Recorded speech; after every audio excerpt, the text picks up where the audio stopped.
नमस्कार, India news के digital platform पर आप सभी का स्वागत है। आपके साथ में हूं वंदना स्टोपी। आज उत्तर प्रदेश में सबसे ज्यादा जो खबर चल रही है वो है असद और साथी गुलाम का एनकाउंटर।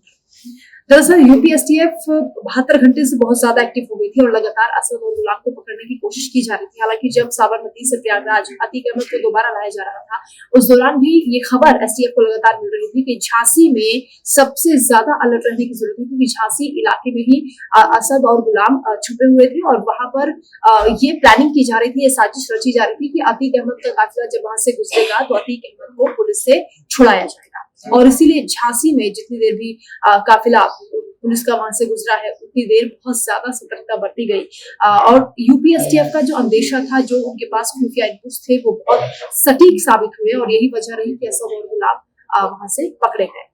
हालांकि बात हम यहाँ पर कर रहे हैं अतीक अहमद की। अतीक अहमद, क्योंकि जिस तरह से उसे इस खबर का पता चला, वो उस वक्त कोर्ट में था और अचानक से उसके पैरों से जमीन खिसक गई, क्योंकि उसे बिल्कुल भी अंदाजा नहीं था कि इतनी बड़ी घटना हो जाएगी। और साथ ही अशरफ भी, क्योंकि उस वक्त उसके साथ मौजूद था, तो दोनों ही शुरुआत में तो उन्हें भरोसा ही नहीं हुआ कि एनकाउंटर हो गया है, लेकिन जब ये समझ में उन्हें आ गया कि ये घटना हो गई है और उसके बाद अतीक फुट फुट कर रोने लगा। और अतीक को सबसे ज्यादा जो दुख हुआ वो इस बात का हुआ कि उसने असद को क्यों इस हत्याकांड में शामिल किया, क्योंकि जिस वक्त उमेश पाल का मर्डर हुआ था उसके बाद अतीक अहमद ने कहा था कि वो बहुत दिन बाद, कई सालों बाद वो चैन की नींद सोया है।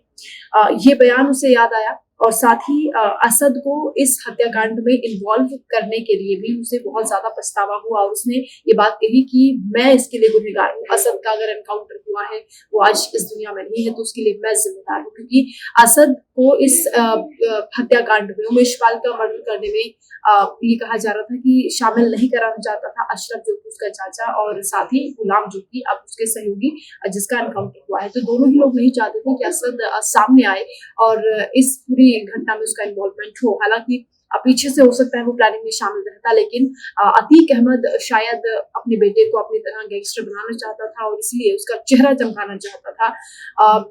यही वजह रही कि उसने असद को जानबूझकर इस घटना में इन्वॉल्व किया, इस हत्याकांड में शामिल किया। उसके बाद उसका चेहरा जब बेनकाब हुआ तो असद को लगातार पुलिस तलाश रही थी। 5 लाख का इनाम था और अब जाकर यूपीएसटीएफ के हाथ में कामयाबी लग गई, जिसके बाद अतीक का बुरा हाल है कि उसे समझ में आ गया है कि मिट्टी में मिलाने की जो बात योगी आदित्यनाथ ने कही थी वो सटीक साबित हुई है और कभी भी आगे आने वाले वक्त में उसके साथ बहुत बड़ा झटका लग सकता है, उस पर गाज गिर सकती है। क्योंकि अतीक अहमद जब साबरमती से प्रयागराज 2 बार लाया गया, उस वक्त उसकी सांसें अटक रही थी। उसे बार बार ये लग रहा था कि कहीं उसकी गाड़ी ना पलट जाए, उसका एनकाउंटर ना हो जाए। लेकिन पिता के लिए बेटे का इस तरह से चले जाना वो बहुत ज्यादा बड़ा गहरा सदमा होता है। लेकिन आज अतीक को समझ में आ रहा होगा कि गुनाहों की दुनिया में अगर उसने अपना कदम पीछे नहीं हटाया होता, बेटे को शामिल नहीं किया होता, तो शायद आज उसे ये दिन ना देखना।